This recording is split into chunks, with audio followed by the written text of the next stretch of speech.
महाध्यानाभ्यासं विदधतमजस्रं भगवतः पवित्रे सम्प्राप्तं स्थितिमतिवरेकान्तिकवृषे सदानन्दं सारं परमहरिवार्ताव्यसनिनं गुणातीतानन्दं मुनिवरमहं नौमि सततं गुणातीतानन्दं मुनिवरमहं नौमि सततं। સહજાનંદ સ્વામી મહારાજની જય, સ્વામિનારાયણ ભગવાનની જય, નારાયણ મુનિ દેવની જય. સત્સંગ દીપ સુરત ચેનલમાં શ્રવણ કરતા સર્વે વહાલા ભક્તોને જય સ્વામિનારાયણ. સદગુરુ ગાથા ભાગ પહેલો. અક્ષરમૂર્તિ સદગુરુ ગુણાતીતાનંદ સ્વામીનું જીવન ચરિત્ર એ અંતર્ગત સહજાનંદના સંગમાં એમાંય આજનો પ્રસંગ છે ચાર સાધનમાં ક્યું શ્રેષ્ઠ. પ્રસંગ બહુ સરસ છે. સદગુરુ ગુણાતીતાનંદ સ્વામીનું જીવન, આજે શ્લોક બોલ્યો હમણાં, એ કથા વાર્તાના વ્યસની હતા. એ કથા વાર્તાના વ્યસની શા માટે હતા એ આજનો પ્રસંગ આપણે બહુ સાંભળ્યા જેવો છે, આપણા અંતરમાં ઉતાર્યા જેવો પણ છે. અક્ષરમૂર્તિ સદગુરુ ગુણાતીતાનંદ સ્વામીની કથા વાર્તાની તીવ્ર રુચિનું દર્શન સ્વામીની આ બે વાતમાં થાય છે. આ તો તમને ઘડી ઘડી પોરો દઉં છું, નીકર રાતને દી એમને એમ કથા વાર્તા કર્યા કરું, પણ બીજાને મૂંઝવણ પડે તે સારું ઘડીક ઘડીક ભક્તિ, ઘડીક કીર્તન, ઘડીક કથા વાર્તા, ઘડીક ધ્યાન, એ બધું ફરતું ફરતું કરાવું છું, જેથી મૂંઝવણ થાય નહીં. 24 વર્ષ થયા આવરદા નથી ને આ દેહ વાતું સારું જ રહ્યો છે, પણ ક્રિયા ઉપરાઉપરી આવી છે તે પૂરી વાતું થતી નથી, પૂરી શોધરી વળે એવી વાતું કરાતી નથી. ગુણાતીતાનંદ સ્વામીને અવિરત કથા વાર્તા કરવાનો આવો યોગ, આવો વેગ કેવી રીતે પ્રગટ્યો? સ્વામી દ્વારા કથા વાર્તાનો આવો અવિરત અખાડો ચલાવવામાં નિમિત્તરૂપ પ્રસંગનું વર્ણન ગુણાતીતાનંદ સ્વામીના આ જ અનુગામી શિષ્ય પૂજ્ય બાલમુકુદાસજી સ્વામી આ રીતે કરે છે. ગુણાતીતાનંદ સ્વામી કહેતા કે અમે મહારાજને ક્યારેય પ્રશ્ન પૂછ્યા નથી. એકવાર અમે ગઢડામાં કોઈ દ્વારા મહારાજને પ્રશ્ન પૂછાવ્યા કે એક ભગવાનનું અખંડ ધ્યાન કરવું, બીજું આત્મા રૂપે વર્તવું, ત્રીજું માંદાની સેવા કરવી અને ચોથું ભગવાનની વાતું કરવી. આ ચારેયમાં શ્રેષ્ઠ ક્યું? પ્રશ્ન સાંભળી મહારાજ મર્મમાં હૈસા અને બોલ્યા, સભામાં જેને જેવો આવડે તેવો ઉત્તર કરો. સભામાંથી કેટલાકે કહ્યું જ્ઞાન શ્રેષ્ઠ, કેટલાકે કહ્યું ધ્યાન શ્રેષ્ઠ, કેટલાકે કહ્યું સેવા શ્રેષ્ઠ, પણ વાતો શ્રેષ્ઠ એવું તો કોઈ બોલ્યું નહીં. પછી તો પ્રશ્નોત્તર ચાલ્યા. બધા પોતપોતાના પક્ષ સ્થાપિત કરવા વાદ સંવાદ કરવા લાગ્યા, શાસ્ત્રોના પ્રમાણ દેવા લાગ્યા. મહારાજ તો બેઠા બેઠા સાંભળે અને મોઢા આડો રૂમાલ દઈને હસે, પણ કાંઈ બોલે નહીં. પછી થોડી વારે મહારાજ બોલ્યા કે કોઈ મધ્યસ્થી કરો તો આ વાતનો નિવેડો આવે. સૌ કહે કોને મધ્યસ્થી કરશું? ત્યારે મહારાજે મુક્તાનંદ સ્વામીનું નામ દીધું. તે વખતે મુક્તાનંદ સ્વામી લક્ષ્મીવાડીએ હતા. નાજો જોગીઓ સ્વામીને બોલાવવા લક્ષ્મીવાડીએ ગયા. રસ્તામાં નાજા જોગીએ સ્વામીને ચારે પ્રશ્નો સંભળાવ્યા અને કહ્યું, સ્વામી, તમારો શો મત છે? ત્યારે સ્વામી કહે કે મૂર્તિ જેવું બીજું કાંઈ ન કહેવાય. સ્વામી તથા નાજા જોગીઓ દરબારમાં લીમડા હેઠે જ્યાં સભા થઈ હતી ત્યાં આવ્યા. નાજા જોગીઓ હસતા હસતા બોલ્યા કે સ્વામી, અમારી કોરે છે, પણ ભણે મહારાજ તમે કાંઈ ભણશો માં? ત્યારે મહારાજ કહે, જેવું હશે તેવું તો કહેવું પડશે. એમ કહી મહારાજે મુક્તાનંદ સ્વામીને પૂછ્યું, સ્વામી, ચારમાંથી શ્રેષ્ઠ કયું? સ્વામી બોલ્યા, મહારાજ, તમારી મૂર્તિનું અખંડ ધ્યાન કરવું એ શ્રેષ્ઠ જણાય છે. સ્વામીનો ઉત્તર સાંભળી મહારાજે મર્મ ભરેલી ભાષામાં પૂછ્યું, સ્વામી, દક્ષના દીકરાઓનું કેમ? મહારાજનો પ્રશ્ન સાંભળતા જ મુક્ત મુનિના મગજમાં ઝબકારો થયો અને બોલ્યા કે હા મહારાજ, હું ભૂલો. ત્યારે નાજા જોગિયા બોલ્યા કે ભણે મહારાજ, તમે તો નખો જ વાળ્યું, સ્વામીને તમારામાં વાળી દીધા, તો હવે કથા વાર્તા જેવું કોઈ શ્રેષ્ઠ સાધન નથી, એ વાતને સમજાવો. મહારાજે દક્ષના દીકરાઓની સવિસ્તાર વાત કરી કહ્યું કે દક્ષના 10,000 દીકરાને નારદજીએ વાતો કરીને ત્યાગી કરી નાખ્યા, માટે વાતો કરવી તે શ્રેષ્ઠ છે. એમ કહી શ્રીજી મહારાજે કહ્યું કે અમે છપૈયાથી એકલા આવ્યા હતા, પણ આ બધો સત્સંગ વાતે કરીને વધ્યો છે, માટે કથા વાર્તા જેવું કોઈ શ્રેષ્ઠ નથી. ગુણાતીતાનંદ સ્વામી તો શાંત ચિત્તે અને મૌન ભાવે આ બધા સંવાદ સાંભળી રહ્યા હતા. મહારાજની રુચિ કથા વાર્તામાં છે એમ જાણી સ્વામીએ કથા વાર્તાનો અખાડો માંડવાનો સંકલ્પ કર્યો. જ્યારે મહારાજે વાતો કરવી શ્રેષ્ઠ કહી તે દહાડાથી સ્વામી સ્વયં કહે છે, અમે વાતું જ કરવા માંડી, તે આજ સોપો જ પડતો નથી. 57 વર્ષના આ સમય દરમિયાન સ્વામી અનરાધાર વરસા છે. એકવાર સ્વામીએ કહેલું, અમે જે બોલ્યા છીએ તે લખનાર હોય તો આ પૃથ્વીને આકાશ બધોય ભરાઈ જાય એટલા શબ્દો બોલ્યા છીએ. સદગુરુ ગોપાળાનંદ સ્વામી ગુણાતીતાનંદ સ્વામીની વાતોના ભારોભાર વખાણ કરતા. નિત્યાનંદ સ્વામી આ વાતો સાંભળીને બોલી ઉઠેલા, સ્વામી, ઠીક માંડ્યા છે, કેટલા બળથી વાતો કરે છે, બીજાથી આવું ન બોલાય. પંડનું વર્તન સારું ન હોય તો શું બોલી શકે, અને કદાચ બોલે તો કોઈને ભાર પણ પડે નહીં.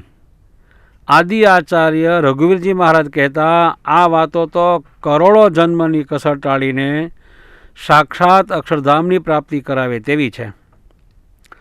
ગુણાતીતાનંદ સ્વામીનો ઉપદેશ સ્વામીની વાતોના નામે પ્રસિદ્ધ છે. ગુણાતીતાનંદ સ્વામીના મુખ્ય શિષ્ય સદગુરુ બાળમુકુદાસજી સ્વામીએ શ્રીપતિ પ્રસાદજી મહારાજની આજ્ઞાથી 5 પ્રકરણની વાતો છપાવીને પ્રસિદ્ધ કરી હતી. સ્વામીની 2 પ્રકરણ અને 5 પ્રકરણની વાતો વિશેષ પ્રમાણભૂત ગણાય છે. વાહ, કેટલી સરસ આ વાત આવી.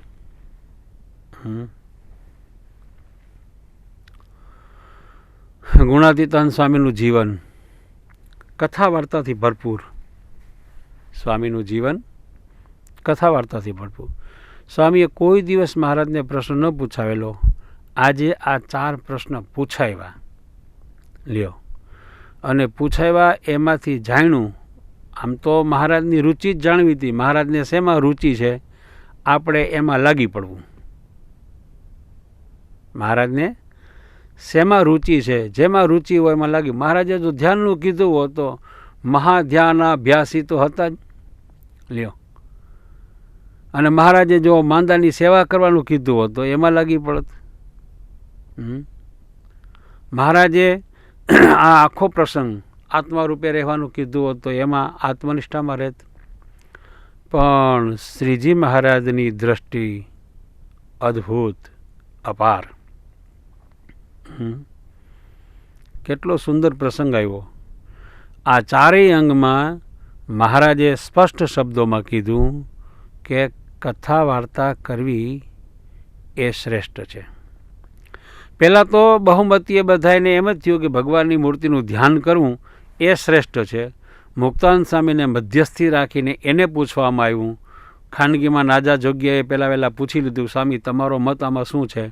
તો એણે પોતે પોતાનો મત વ્યક્ત કર્યો કે મૂર્તિ જેવું તો કોઈ શ્રેષ્ઠ નથી. અને એ સભામાં આવ્યા મુક્તાનંદ સ્વામી અને મહારાજે સભામાં પૂછ્યું તો મહારાજને પણ મુક્તાનંદ સ્વામીએ તરત જ કીધું, મહારાજ મૂર્તિના ધ્યાન જેવું કોઈ શ્રેષ્ઠ નથી. એટલે મહારાજે એ વાતની ના ન પાડી, પરંતુ ખાલી મર્મમાં ટકોર કરી તો દક્ષના આ 1000 દીકરાઓનું કેમ, ખાલી એટલું જ કીધું. એટલામાં તો મુક્તાનંદ સ્વામીને તરત જ લાઇટ થઈ ગઈ, મગજમાં ઝબકારો થયો. ઓહો, આ દક્ષના 10,000 દીકરાઓ એને તો નારદજીએ કથા વાર્તા કરીને ત્યાગી કરી દીધા. માટે કથા વાર્તા કરવી આ શ્રેષ્ઠ છે. મહારાજે કથા વાર્તા કરવી આ શ્રેષ્ઠ કીધું ત્યારથી સ્વામી કહે અમે હોપો જ પડવા દેતા નથી. હોપો જ પડવા દેતા નથી. મહારાજે પોતે કીધું, અમે આમ છપૈયાથી આવ્યા ત્યારે એકલા જ આવ્યા હતા, તો એટલો બધો સત્સંગ આ પ્રચારને પામ્યો. કેવી રીતે પામ્યો? કથા વાર્તાથી. લ્યો, જ્યાં સુધી કથા વાર્તા ના થાય, સત્સંગ ના થાય, ઉપદેશની વાતો ના થાય, ત્યાં સુધી આ જીવાત્મામાં કોઈ સુધારો ના થાય. લ્યો, આ કથા વાર્તા છે એ સત્સંગનો પાયો છે. પાયો છે. જેને ખરેખર બળિયા બનવું હોય અને જીવમાં ખરેખરનું પોષણ મેળવવું હોય તો કથા વાર્તામાં રુચિ કરવી જ પડશે. લ્યો, વારે વારે પૂજ્ય સ્વામી પણ વાત કરે છે, જ્યાં સુધી કથા વાર્તામાં રુચિ નહીં થાય ત્યાં સુધી સત્સંગનો પાયો મજબૂત નહીં બને. હરિલીલામૃતની અંદર કથા વાર્તાનો મહિમા કહેતા વિહારીલાલજી મહારાજે લખ્યું છે, સત્સંગનો કૃષ્ણ કથા જપાયો, તેજો કદાપી નબળો જણાયો. સત્સંગ રૂપી શુભતો હવેલી, પડી જવાની ગણવી વહેલી. જો આ હવેલી હોય, એ હવેલીનો પાયો જો મજબૂત હોય તો હવેલી ઊંચી, જો એનો પાયો નબળો હોય તો હવેલી ગમે ત્યારે પડી જાય. જેનો પાયો કાચો એ બિલ્ડિંગને પડતા વાર નહીં.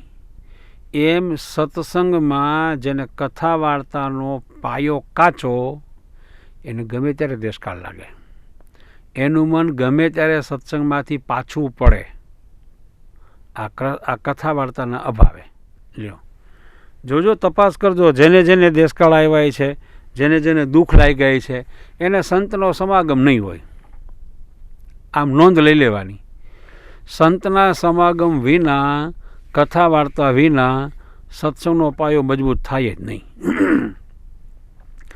ઘણા એવા પ્રસંગો છે આમ સત્સંગમાંથી પાછા પડી ગયા હોય, પણ જો સંતનો સમાગમ મળી ગયો હોય તો ઉગરી જાય. એક્ઝામ્પલ તો કે આંબા શેઠ. આંબા શેઠને આમ મહારાજનો મહિમા તો ખરેખરનો હતો, ન્યાલકરણ કરતા હતા, પરંતુ સંત સમાગમની કાચપ હતી. જો સંત સમાગમની કાચપ હતી તો શું થયું? જ્યારે ભગવાને થોડુંક મનુષ્ય ચરિત્ર કર્યું એ આંબા શેઠ જોઈ ગયા. આમ દરરોજને માટે ગઢાળીથી ગઢપુર એ મહારાજ જાગૃત થાય, મહારાજ ઉઠે એ પહેલાં એ દાંતણ પહોંચાડી દેતા હતા. પરંતુ એકવાર મહારાજને હિંડોળા ખાટે હિંચકતા જોયા એક બાજુ લાડુબા ને જીવુબા અને એની વચ્ચે મહારાજ બેઠેલા અને મહારાજના બંને માથે હાથ હતા. આવું દ્રશ્ય જોયું અને તરત જ એનું દાંતણ સુકાઈ ગયું. લ્યો, દાંતણ સુકાઈ ગયું. લ્યો, પછી મહારાજે સભામાં કીધું, ભાઈ આંબા શેઠ કેમ દેખાતા નથી? કંઈક પ્રોબ્લેમ થયો લાગે છે. પછી ટૂંકમાં કહું તો મુક્તાન સ્વામીને ત્યાં મોકલા.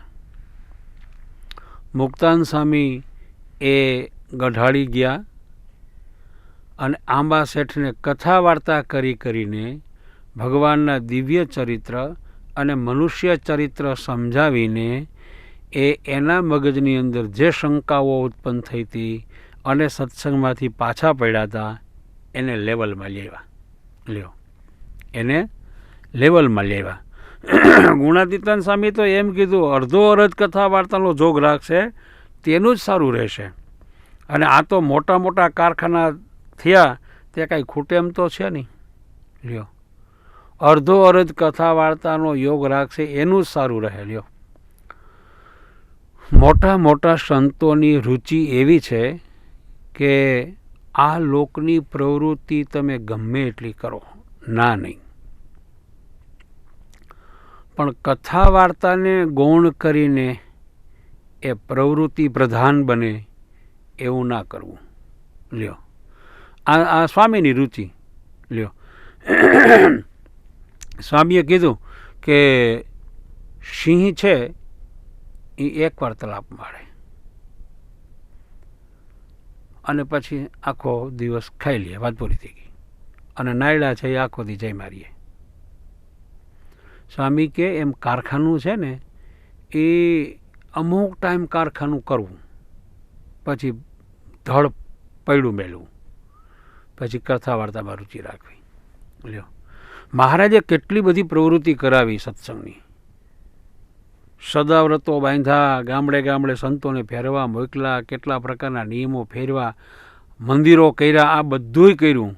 પછી મહારાજને નક્કી થઈ ગયું કે આ બધું કર્યું છે પણ આ દ્રઢતાપૂર્વકનો આનો પાયો મજબૂત કેમ બનશે. પછી મહારાજે છેલ્લા 10 વર્ષની અંદર, એટલે કે 1876થી 1886 સુધીમાં મહારાજ કે હવે તો બધાય સંતોને પાસે રાખીને અમારે કથા વાર્તા કરવી છે. લ્યો, પછી મહારાજે કથા વાર્તા શરૂ કરીને લખાણ થયા. જોયું? અને જો અટણે વચનામૃત, ઓહો, વચનામૃત એટલે વચનામૃત. હો, અને વચનામૃતની અંદર ઠેર ઠેર તમે જુઓ તો કથા વાર્તા છે એને જ મહારાજે મુખ્ય પ્રધાનપણું આપ્યું છે. લ્યો, ખ્યાલ આમ બધાય જોજો, આપણા અંતરમાં તપાસ કરજો. જીવના હૃદયની અંદર સાચું પોષણ કથા વાર્તાથી થશે. લ્યો, જો કથા વાર્તા નહીં હોય તો અથવા તો કથા વાર્તા છૂટી જશે તો વિહારીલાલજી મહારાજે હરિલામૃતમાં લખ્યું છે કે સમીપ આવે મરવાનું જ્યારે, ધીમે ધીમે અન્નત જાય ત્યારે, સત્સંગમાંથી પડવાનું થાય, ધીમે ધીમે કૃષ્ણ કથાત જાય. માણસ મરવાનો થાય એટલે અન્ન છોડી દે, અન્ન છોડી દે એટલે સમજી લઈએ કે હવે આ છેલ્લા શ્વાસો છે. એમ જો આપણને કથા વાર્તામાંથી રુચિ ઉડી ગઈ, કથા વાર્તા સમયે જ આપણે પ્રવૃત્તિ શોધવા માંડ્યા, સેવા શોધવા માંડ્યા, તો સમજી જ રાખવાનું કે ધીરે ધીરે આપણામાંથી સદ્ગુણો જતા રહેવાના છે. આપણને સત્સંગમાંથી પડવાના દિવસો નજીક આવી ગયા છે. આ વિહારીલાલજી મહારાજે હરિલામૃતમાં આમ કીધું છે. જ્યારે શ્રીજી મહારાજે કૃપા કરીને, ક્યાં વચનામૃતમાં? ગઢડા અંત્યના 24મા વચનામૃતમાં બહુ સરસ વાત કરતી હતી. કૃપા વાક્ય છે શ્રીજી મહારાજનું. આ વાત ગમે ત્યારે કથા વાર્તાનો મહિમા કહેવામાં આવે ત્યારે આ પ્રસંગને લે જ છે બધાએ ને લેવો જ જોઈએ. શું પ્રસંગ છે? શ્રીજી મહારાજે કૃપા કરીને એમ વાર્તા કરી છે, મુમુક્ષુને ઉત્કૃષ્ટ ગુણની પ્રાપ્તિ થાય તેનું કારણ શું છે? તો ભગવાનની કથા વાર્તા સાંભળવામાં જેને જેટલી પ્રીતિ તેને તેટલો જગતનો અભાવ થાય તથા કામ, ક્રોધ, લોભાદિક દોષનો નાશ થાય. અને જો કથા વાર્તામાં જેને આળસ હોય તેની કોરની એમ અટકળ કરવી છે, એમાં મોટા ગુણ નહીં આવે. અને શાસ્ત્રમાં 9 પ્રકારની ભક્તિ કહી છે, તેમાં શ્રવણ ભક્તિને પ્રથમ ગણી છે. માટે જો શ્રવણ ભક્તિ જેને હોય તો પ્રેમ લક્ષણા પર્યંત સર્વે ભક્તિના અંગ એને પ્રાપ્ત થાય. એવી રીતે વાર્તા કરી લ્યો. જો આ અટકળ જ કરી લેવાની. જેને કથા વાર્તામાં આળસ આવી, કથા વાર્તામાંથી મન છટકવા માંડ્યું આપણું, કથા વાર્તા ટાણે આપણે બીજી પ્રવૃત્તિ શોધવા માંડ્યા, સમજી લેવાનું ભલે કાર્યાન્વિત તમે આમ સતત પ્રવૃત્તિમાં રહેશો, સેવા કરશો એટલે મોટા રાજી છે, ના નહીં. પરંતુ જે સત્સંગની મર્યાદાઓ, સત્સંગના ગુણો, ધર્મ, જ્ઞાન, વૈરાગ્યાદિક જે સદ્ગુણો એને પ્રાપ્ત કરવા હશે તો કથા વાર્તા જોશે જ. અથવા તો એ તમે જે સેવા કરો છો એ સેવાને લાંબો સમય સુધી તમારા જીવનમાં એ શ્રદ્ધા ટકાવી રાખવી હોય તો કથા વાર્તા અવશ્ય કરવી પડે. લ્યો, કથા વાર્તા વિના કોઈ સંજોગોમાં આ જીવાત્મામાં સુધારો થાય નહીં. જેમ એમ લખ્યું ને, શરીરનો મેલ જળેથી જાય. હા, આ શરીરનો મેલ હાબુ લગાવો, નાહી લ્યો પાણીથી, મેલ જાય. એમ અંતરનો મેલ કેમ જાય? કથા વાર્તાથી. અંતરની અંદર કામ, ક્રોધ, લોભ, સ્વાદ, સ્નેહ, માન, મત્સર, આશા, તૃષ્ણા, છળ, કપટ, દંભ, ઈર્ષા દેખાય. આવા કેટલાય પ્રકારના અંતઃકરણની અંદર આમ શું કહેવાય, માયાના ડૂચા ભરાયેલા છે. મેલ ભરાયેલો છે માયાનો. એ માયાનો મેલ કેવી રીતે નાશ પામે? માયાનો મેલ કેવી રીતે નાશ પામે? તો કે કથા વાર્તા કરવાથી. કથા વાર્તા અદ્ભુત વાત છે.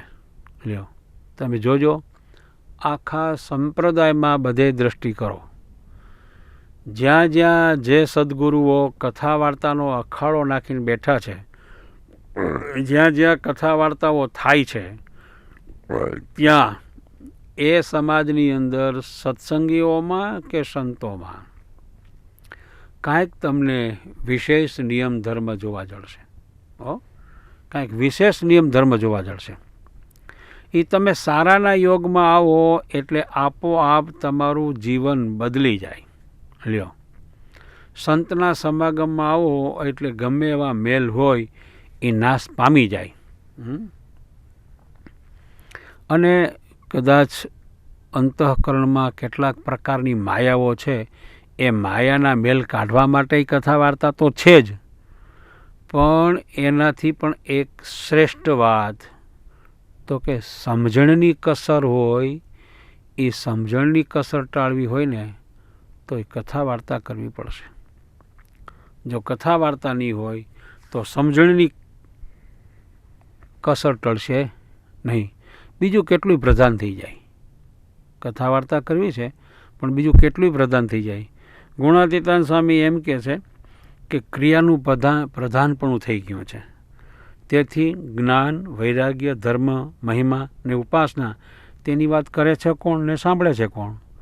પણ કથા વાર્તા કરતાં કરતાં થાય તે કરવું, ને તે કરતાં થયું તે થયું, ને બાકી ન થાય તો રહ્યું. પણ મુખ્ય તો એ જ કરવું, અને બાકી તો ફેર ચડી જાય છે. ને આ તો ગમે એટલું કરો પણ રાત્રિ પ્રળયમાં નાશ થઈ જવાનું છે. લ્યો, જો આ મેં પહેલાં વાત કરી હતી એ જ વાત સ્વામીએ કેટલી સરસ રીતે કરી.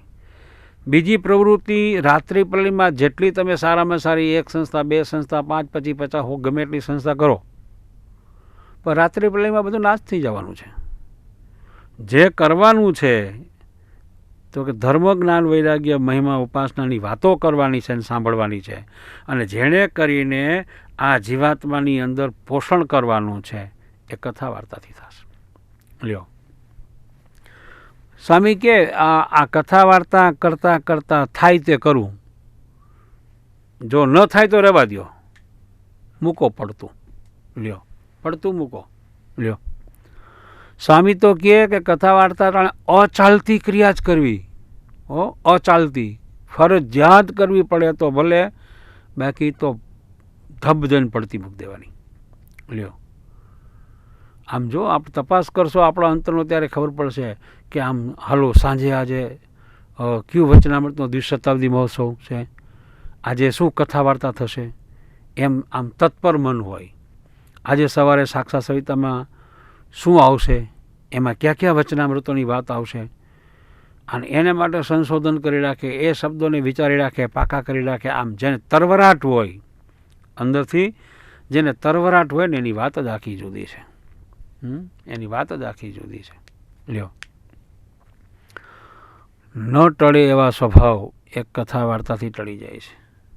લ્યો, આમ આપને કલ્પનામાંય ના હોય આમ મોટા મોટાનું પરિવર્તન થઈ ગયું છે.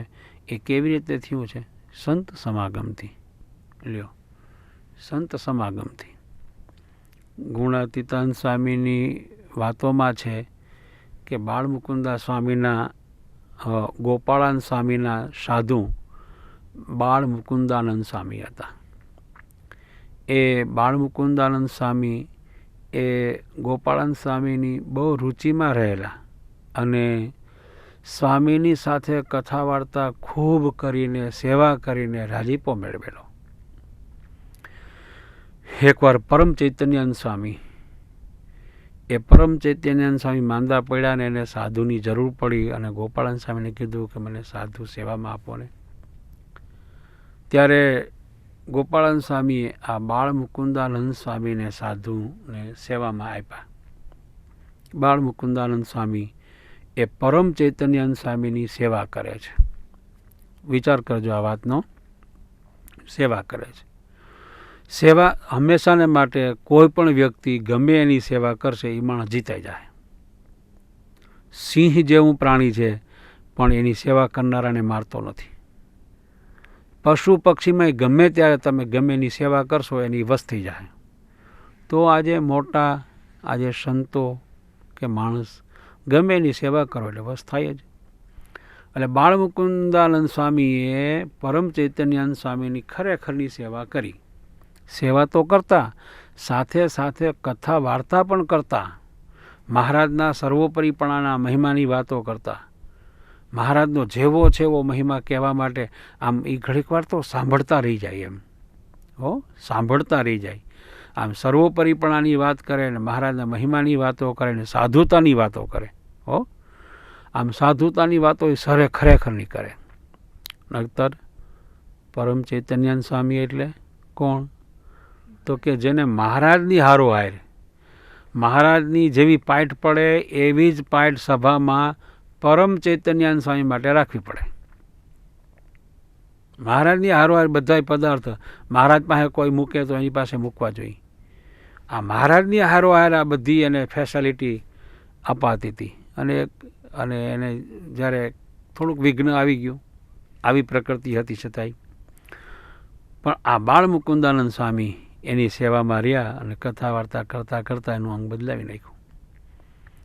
અને એકવાર બાળમુકુંદાનંદ સ્વામીએ ખ્યાલ આવી ગયો કે સેવામાં જીતાઈ ગયા છે, એટલે કીધું કે ગોપાળાનંદ સ્વામી વાતો બહુ સરસ કરે છે, હું એની પાસેથી શીખો છું, હું એનો શિષ્ય છું. મહારાજની જેવી છે એવી વાતો સમજવી હોય તો ગોપાળાનંદ સ્વામીને આસને ત્યાં રોજ સવારમાં 2 આરતી વચ્ચે સભા થાય છે, મંગળાચરણ કરવા છે, એમાં આપ પધારો ને. એટલે કેટલી વાર કીધા પછી એમ થયું કે આ સાધુ જો એટલી બધી વાતો કરતા હોય તો ગોપાળાનંદ સ્વામી કેવી વાતો કરતા હશે.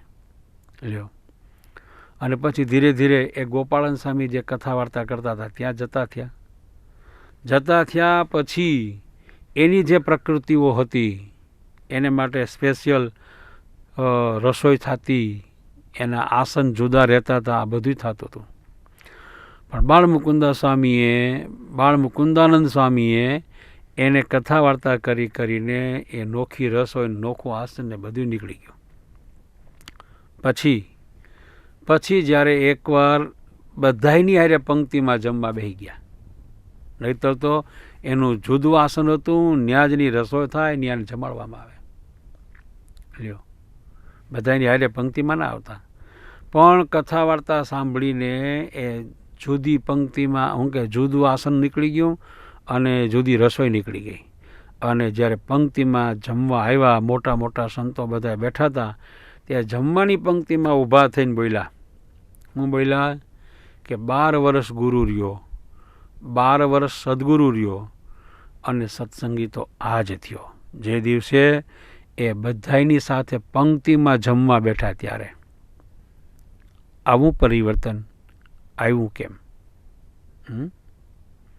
આવું પરિવર્તન આ બાળમુકુંદાનંદ સ્વામીની કથા વાર્તા સાંભળીને આ પરમ ચૈતન્યાનંદ સ્વામી મોટેરા હતા છતાંય અંગ બદલી ગયું. લ્યો, કોઈનું અંગ બદલાવવું છે? કોઈએ અંગ બદલાવવું છે? જો આપણે પોતાનું અંગ બદલાવવું હોય તો આપણે કથા વાર્તા કરવી પડે. લ્યો, નહીતર તમારે ગમે એમ કરો નહીં, અંગ બદલે જ નહીં. હા, સત્સંગ છે એ મહા અલૌકિક છે. જો ખરેખરા સાધુ મળે તો જ અંગ બદલે. ખરેખરા સાધુ મળે તો જ અંગ બદલે, નકર અંગ બદલે નહીં. લ્યો, અને જો સંત સમાગમ કરીને જેને અંગ બદલાયું હોય છે એની માથે ભવિષ્યમાં કોઈ દી દેશકાળ નથી. લ્યો, આ સ્વામી બાપાનું ઓલું કીર્તન છે એમાં આવે છે ને, આ સોરઠના સત્સંગ, આ નાવ મધ્ય દરિયે ડૂબતી હતી. મધ્ય દરિયે આ નાવ ડૂબતી હતી, એ નાવને હલેસા મારીને કથા વાર્તા કરીને એ નાવને પાર ઉતારી. લ્યો, એમ સાચા સદગુરુ મળે, સાચા સંત મળે, એને ખરા દિલથી મન અર્પીને જો સમાગમ કરવામાં આવે ને તો આપણી અંદર રહેલા તમામ પ્રકારના માયાના આવરણો ટળી જાય અને તમામ પ્રકારની સમજણની કસર પણ ટળી જાય. આજે ગુણાતીતાનંદ સ્વામીનો આ પ્રસંગ 4માં કયું સાધન શ્રેષ્ઠ? તો કે કથા વાર્તા. અને ત્યાર પછી ગુણાતીતાનંદ સ્વામીએ કથા વાર્તા અખંડ કરવા માંડી. લખ્યું છે કે ઓલું પુસ્તક હાથમાંથી બાંધતા પડી ગયું તો પાછું બાંધ્યું જ નથી. પાછું બાંધ્યું નથી એટલે કથા વાર્તા બંધ નથી કરી. કથા વાર્તા બંધ નથી કરી. લ્યો, અને સતત કથા વાર્તા કરી. જ્યારે જેની સાથે જે હોય, જ્યારે ગુણાતીતાનંદ સ્વામી સાથે કોઈ પણ સંત હોય, પાર્ષદો હોય, હરિભક્તો હોય, અને ગમે ત્યાં વાડીઓમાં નાવા જતા હોય તો ત્યાં, કોઈ ખેતરમાં કામ કરતા હોય ત્યાં, આ ગમે એ પ્રકારે આ ધીરે ધીરે તમે વિચાર કરજો. ગુણાતીતાનંદ સ્વામીની વગડાની વાતો, પધરામણીની વાતો, સભાની વાતો, કેટલાય પ્રકારની વાતો. લ્યો, એનો અર્થ એમ તો કે આ મહારાજને રુચિ દેખાણી કે કથા વાર્તા કરવી એટલે સ્વામીએ ત્યાંથી લગાવી દીધી. બીજી વાત નહીં. સ્વાભાવિક ચેષ્ટામાં મહારાજનું સ્વાભાવિક ગુણ કયો હતો? જમતા હરે બોલાય થાય સ્મૃતિ રે. જમતા હોય અને હરે બોલી જાય. હરે શું કામ બોલી જતા હતા? એને એમ કે કથા વાર્તા બંધ થઈ ગઈ છે, એટલે કે હરે શબ્દ એ છે કે કથા વાર્તા બંધ થઈ હોય એને શરૂ કરવા માટે. લ્યો, એ શ્રીજી મહારાજને જીવમાં જણાઈ ગયું હતું એટલે એ જમતા આમ હરે બોલી જતા હતા. લ્યો, આપણે આ અંતરની અંદર આજે તપાસ કરો અને દ્રઢતા કેળવો કે થોડીક કથા વાર્તામાં રુચિ વધારો. જો કથા વાર્તામાં રુચિ વધશે ને તો જ સારા ગુણ આવશે, તો જ ભગવાન કે મોટા સંત કે કોઈ મોટા હરિભગત બે શબ્દો આપણના જીવના હિત માટે કઠણ વચન કહેશે તો સારા લાગશે, નકર એ સારા પણ નહીં લાગે. લ્યો, એટલે આજે આપણે સંકલ્પ કરીએ કે ગુણાતીતાનંદ સ્વામીને જેમ કથા વાર્તાની રુચિ થઈ અને મહારાજને સ્વાભાવિક રીતે કથા વાર્તાની રુચિ હતી એ વાત કરી, એટલે ગુણાતીતાનંદ સ્વામીએ સહર્ષ સ્વીકારી અને કથા વાર્તાનો હોપો જ પડવા દીધો નહીં.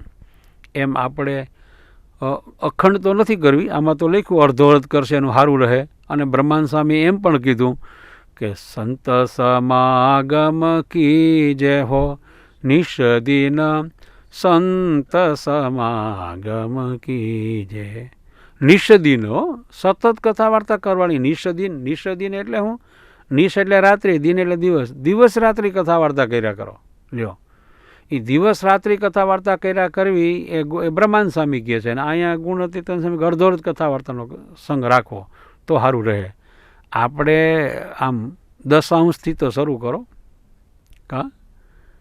કે હાલો આખા દિવસમાં 24 કલાકમાંથી 10મે ભાગે કેટલો સમય થાય એટલી વાર સ્પેશિયલ કથા વાર્તા સાંભળવી કે કરવી. લ્યો, આજથી નક્કી કરો. પછી ધીરે ધીરે જો જીવમાં બળ આવતું જાય ને વધારતા જાઓ તો તમારી ઈચ્છાની વાત છે. પણ જેથી તેથી નિષદિન કથા વાર્તા કરવાનો અભ્યાસ કરવો, એવું શીખવું તો પડશે. તો આજના દિવસે વાલા ભક્તો, આપણને સર્વેને કથા વાર્તાનું અંગ દ્રઢ થાય એવી રીતે શ્રીજી મહારાજના ચરણોમાં અને ગુણાતીતાનંદ સ્વામીના ચરણોમાં પ્રાર્થના કરીને સૌને ભાવથી જય સ્વામિનારાયણ.